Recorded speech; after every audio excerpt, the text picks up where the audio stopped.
Representative Ilhan Omar, Democrat of Minnesota, was harshly critical when asked about a chant at a Trump rally earlier this week where the crowd shouted, "Send her back," in reference to Omar. Omar came to the United States as a minor and was a Somalian refugee. Here's what Omar said via CNN. We have said this president is racist. We have condemned his racist remarks. I believe he is fascist. I want to remind people that this is what this president and his supporters have turned our country, that is supposed to be a country where we allow democratic debate and dissent to take place. And so this is not about me. This is about us fighting for what this country truly should be. And here's the moment from the Trump rally. Obviously and importantly, Omar has a history of launching vicious anti-Semitic screeds.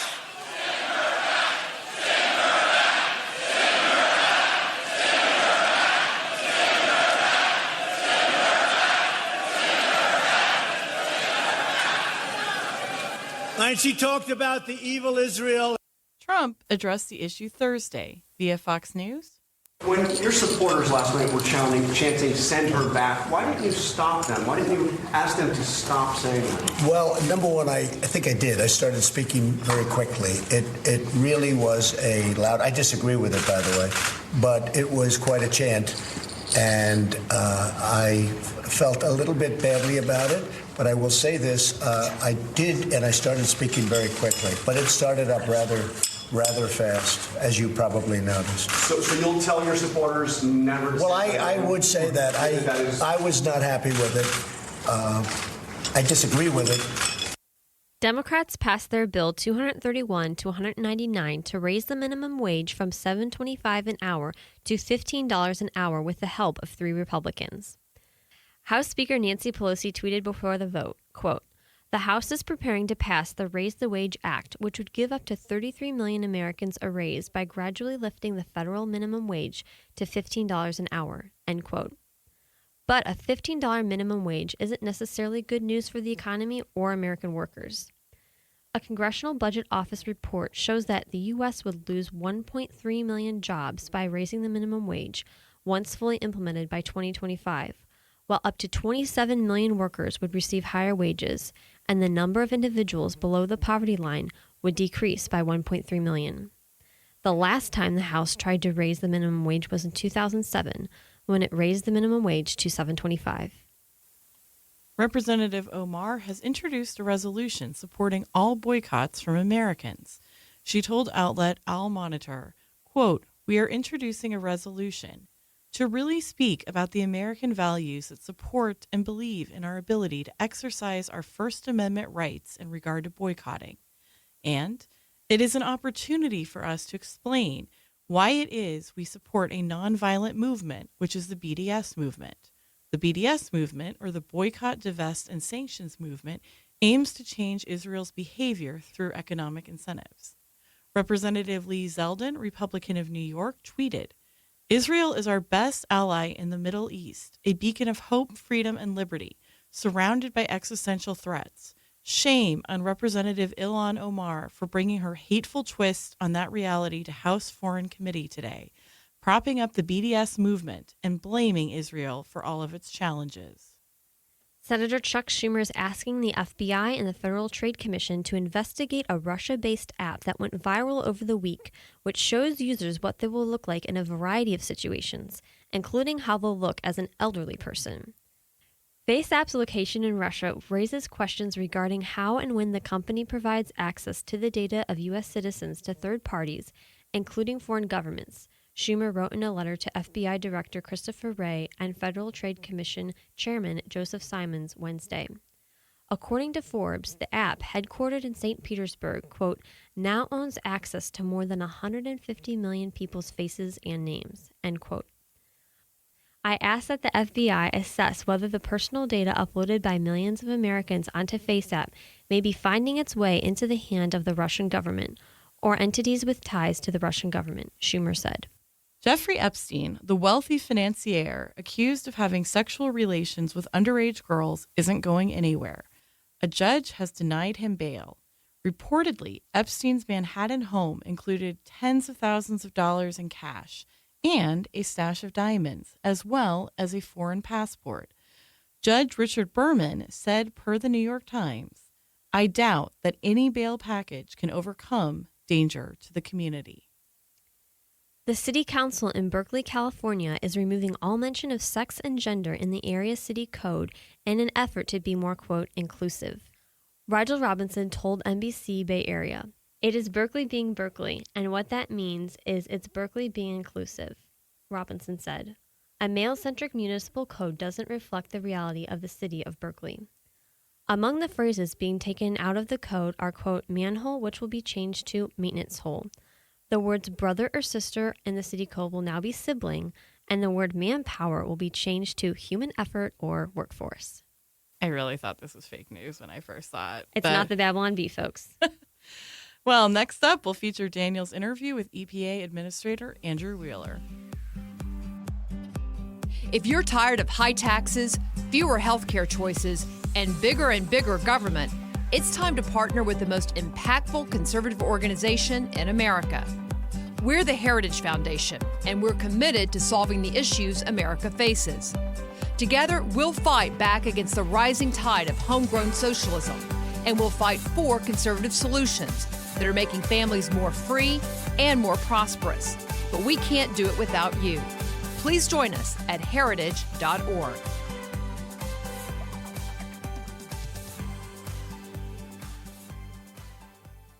Well, I have the privilege of being joined now in studio by Andrew Wheeler. He is the administrator of the Environmental Protection Agency. Administrator, thanks for being here. Thank you, Daniel. It's great to be here. So you became the acting EPA administrator just over a year ago and were confirmed later, I believe in February of this year? Yes, February 28th. Okay. So looking back over your full year as EPA administrator, acting and official, what are a couple of the top achievements that you really look back on and are proud of? Well, first, it's gone really fast. It's been a very fast year. But getting our major regulation out a couple weeks ago on the Affordable Clean Energy Rule, it's a huge accomplishment. We reorganized our regions. That we got that done this spring. But just moving forward on so many different regulatory fronts and improving the overall structure of the agency has just been really gratifying. So during the Obama administration, a number of states were often frustrated with their relationship with the EPA. Tell us about your approach with states and with governors and how you approach regulatory issues under this administration. Certainly. We defer so much more to the states. The big difference between the Clean Power Plan, which is the Obama regulation, and the ACE, the Affordable Clean Energy Rule, which was our regulation to address greenhouse gases from the electric power sector, is that we rebalanced it. We gave the authority back to the states. What the Obama administration tried to do was make all of the energy decisions at the federal level about what types of fuel different states should be able to use. That's not the role of the federal government. That's not the role of the EPA.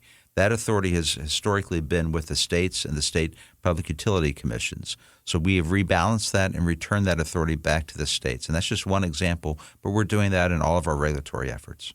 Well, one of those key regulatory issues was the Waters of the United States rule, originally proposed under the Obama administration. And earlier this year, your agency proposed a revised version of that rule, which determines what counts as an official body of water subject to federal regulation.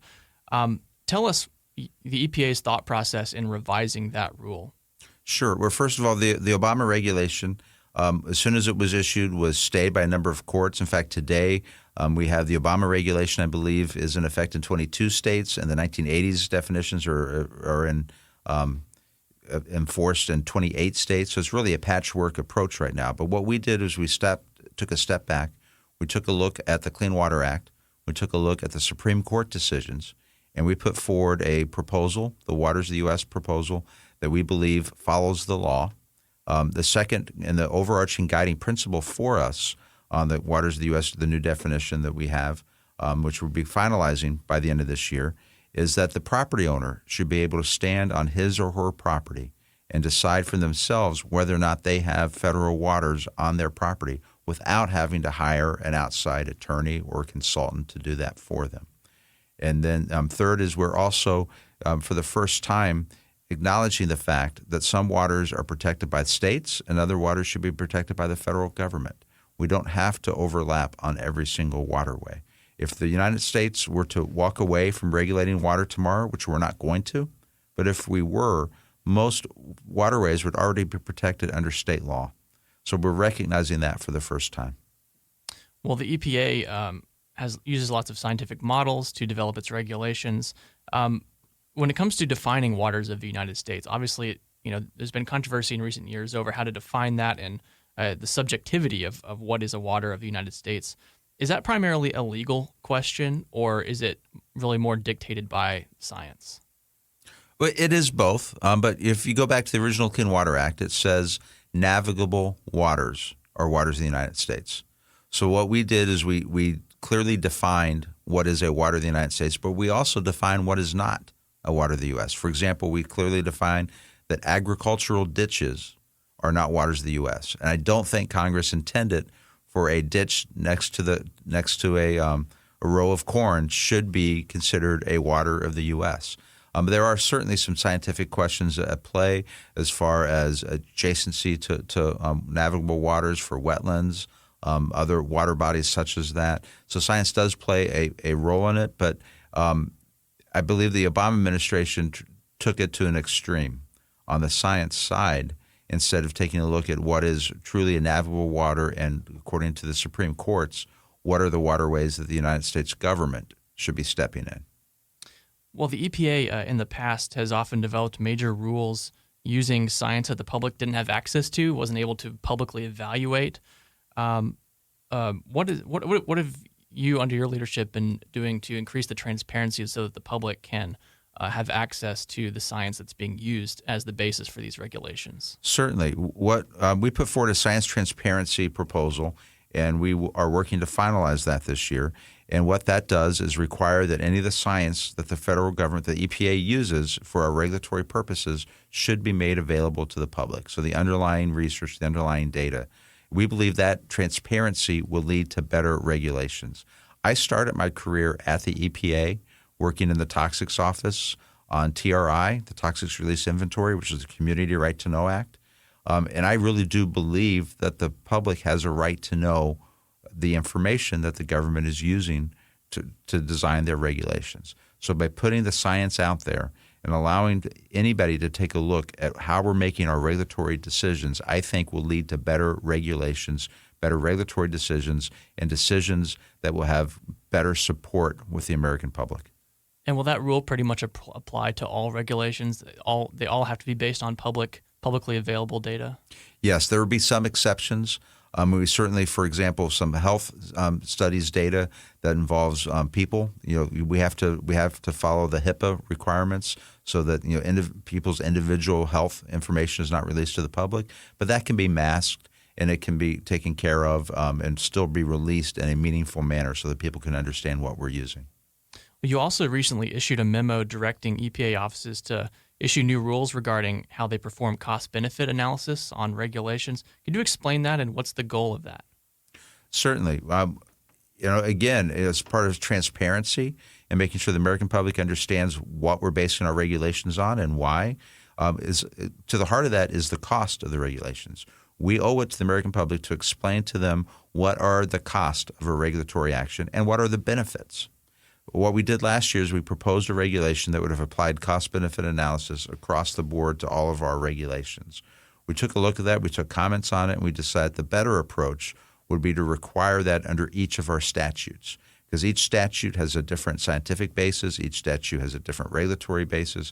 So we're going to move forward first under the Clean Air Act, and we will have that done by the end of this year, and we will propose a new regulation that will require cost-benefit analysis to be done for all the Clean Air Act regulations. And then we will go statute by statute across all of our major statutes under the EPA's jurisdiction. Great. Well, in the past, the EPA has also sometimes justified new and costly rules by appealing to co-benefits, which for our listeners is essentially indirect benefits that don't have much to do with the original purpose of the regulation, but are used to justify it. It's something that some of our heritage experts here have written on a lot about. How do you perceive this issue of co-benefits, And what's the EPA doing now to address any past abuse? Certainly. First of all, I think it's fine for us to take a look at the co-benefits and explain what the co-benefits might be, but that should not be the basis for a regulatory decision. And what the Obama administration did in particular on the mercury air toxics regulation was the benefits that they calculated came from particulate matter. And I believe it was 98 or 99% of the benefits for the mercury regulation were from addressing particulate matter. We already have regulations addressing particulate matter, and we regulate particulate matter, or PM, down to the level that is safe for people. What the Obama administration did was go beyond that and then use those benefits to justify their standards for mercury. The Supreme Court actually remanded that regulation back to the agency and said your cost-benefit analysis, is suspect. You need to take a second look at that, which is what we're doing in redressing the mercury standards. And we should have our final regulation out on the mercury air toxics rule by the end of this summer. And what we're doing is following what the Supreme Court told us to do, which is to do a more balanced approach at looking at the cost-benefit analysis and make sure that we are attributing the benefits of the regulation to the purpose of the regulation. And I think we owe that to the American public. Yeah. Well, looking ahead to the rest of the year and next year, are there any other big items that come down the pike that folks should be looking out for from the EPA? Sure. We will be finalizing our CAFE standards for the automobile sector in the next couple of months. We will finalize our Waters of the U.S. regulation by the end of this year. And we will be proposing a new regulatory program for lead and copper pipes. This is for the drinking water. And this is what happened in Flint, Michigan with the lead pipes in Flint, Michigan. So we were updating that regulatory approach. It hasn't been updated in over 20 years. And we'll be proposing a new regulation that will help identify the lead pipes around the country that need to be replaced more quickly, or also take a look at mandatory testing for schools and daycare centers. And that proposal should be out sometime over the next month. You mentioned the CAFE standards for vehicles. Tell us about. I know California has played a big role in trying to set standards. Yes. Tell us about that and how you've been pushing back on California. Certainly. First of all, the Attorney General from Louisiana, Attorney General Landry, said the CAFE does not stand for the California assumes federal empowerment. The federal government should be setting the CAFE standards for the entire country, not the state of California. Now, we worked with California. We tried to negotiate with them a standard that would be appropriate for the entire country and that California could live with, and they just would not negotiate with us. They just would not come to the table. It was really a shame, and they've been in the press criticizing everything that we do instead of coming forward with a plan that would work. California was looking at and their standard just looks at CO2 from cars. We believe that there are other public policy goals that should be addressed under a CAFE standard, including public safety and the lives of our citizens. Our proposal, as we proposed last year, will actually save American lives. It will reduce the price of a new automobile by $2,300. Right now, the average age of cars on the road is 12 years old. It used to be 8. Older cars are less safe and they're worse for the environment. So by reducing the price of a new car, we believe that we get more people buying newer cars, getting the older cars off the road, be safer vehicles, better for the environment, and it'd be a better program for the entire country. That's terrific. Well, Administrator, we really appreciate your work here at Heritage, and I know a lot of folks across the country have been very much relieved at the EPA's a change in approach during the Trump administration. So I appreciate your work. Thank you. Thank you very much, and thanks for having me here, Daniel.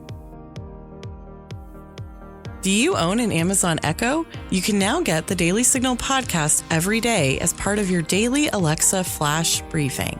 It's easy to do. Just open your Amazon Alexa app, go to Settings, and select Flash Briefing.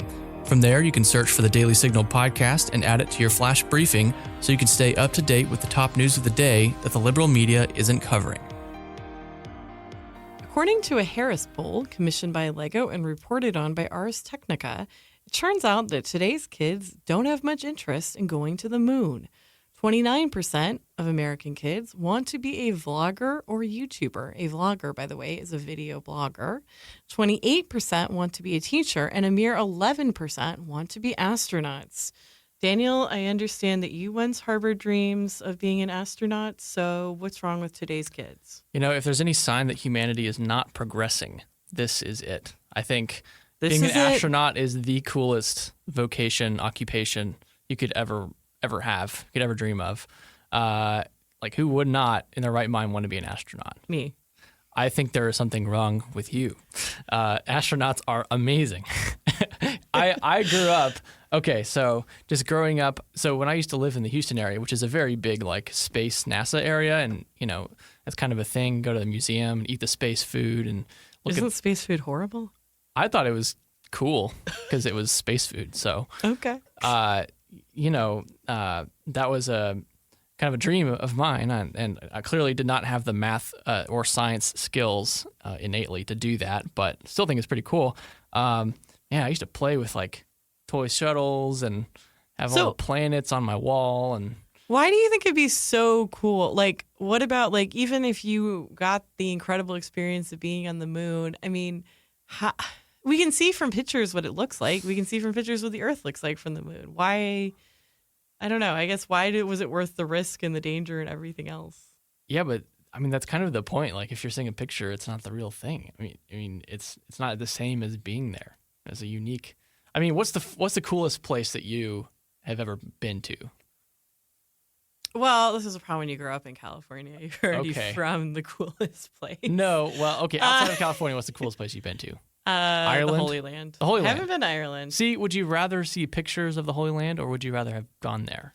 I guess gone there, but at the same... I mean, I think it's just when you read about being an astronaut, it just sounds like there's so many downsides. You spend so much time studying.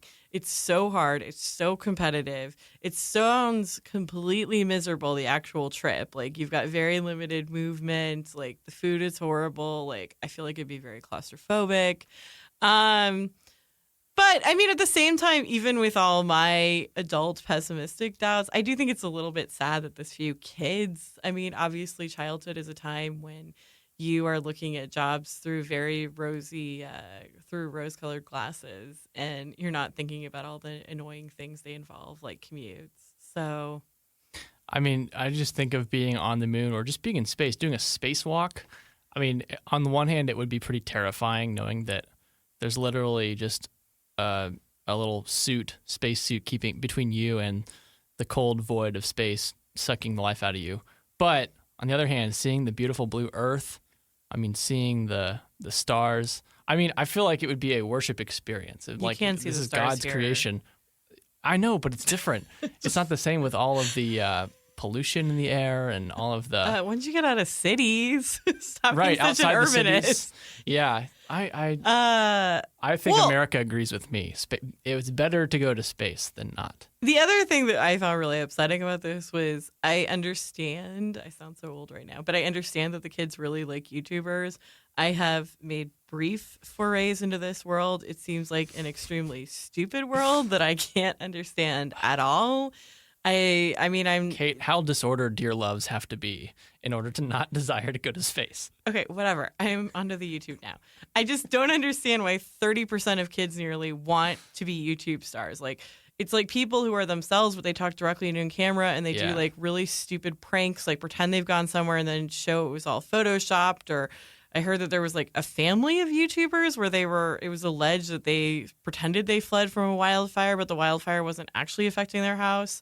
So they made up the whole thing kind of, but not totally, because it could have affected their house. And it just sounds like this really amateur acting, amateur reality shows. And I think that's so sad that as a kid, you want to be yourself, but famous. Yeah. Yeah. I mean, vlogging has opened up a lot of doors for some people. Like some people have become famous. I think Justin Bieber was found on YouTube, wasn't he? Oh, that's there was a great producer argument. that found. He seems real happy. He is. He's doing great. I mean, I am not privy to Justin Bieber's inner psychological profile, but he doesn't strike me as a happy person. He's married and he's So you can be going married to and Hillsong unhappy. Church all the time. I don't know. His marriage might be hopefully his marriage is great. I don't know. He seems haunted to me, and he makes terrible music. YouTube and the vlogging world has opened up opportunity. It's leveled it's leveled the earth, right? So that the gatekeepers aren't keeping people back anymore. So if you really are great, you can rise to the top.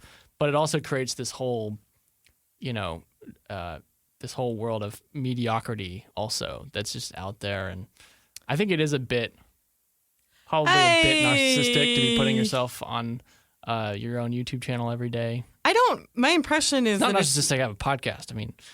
No, just my impression is these vloggers aren't like singing original songs for the most part or making their own music or doing their own covers. It's generally them talking about their lives. Now, I could be wrong. Yeah. As I said, I haven't extensively studied this part of the U.S. media ecosystem. But yeah, I guess if you love YouTube bloggers, they can be helpful. Like if you have questions about some specific topic, Yeah, but those are, I don't think the people explaining. Wait, like if you're a guy, like what are girls thinking about so-and-so? You trust YouTube on that? I trust a girl more than myself. Our producer is pointing at me saying I'm on the money. Not that I actually search for those things. I'm just saying that if you have, if you want information, there are people who might have that information on YouTube. All right. Well, I was going to say YouTube is great for like me figuring out stuff like how do you, fix your plumbing issue, or how do you build a bookshelf, or how do you use a hammer and nail if you've never done that before. Hello, life. But I guess advice on how the opposite sex thinks is also okay. I mean, I'm not saying there's not bad advice out there too. I hope Dr. Laura's on YouTube. You have to discern for yourself. I'm just so judgmental of you right now. Well, as long as my girlfriend doesn't listen to this episode, we'll be great. And that'll do it for today's episode. Thanks for listening to the Daily Signal podcast, brought to you from the Robert H. Bruce radio studio at the Heritage Foundation. Please be sure to subscribe on iTunes, Google Play, or SoundCloud, and please leave us a review or a rating on iTunes to give us any feedback. Rob in Virginia, we'll see you Monday.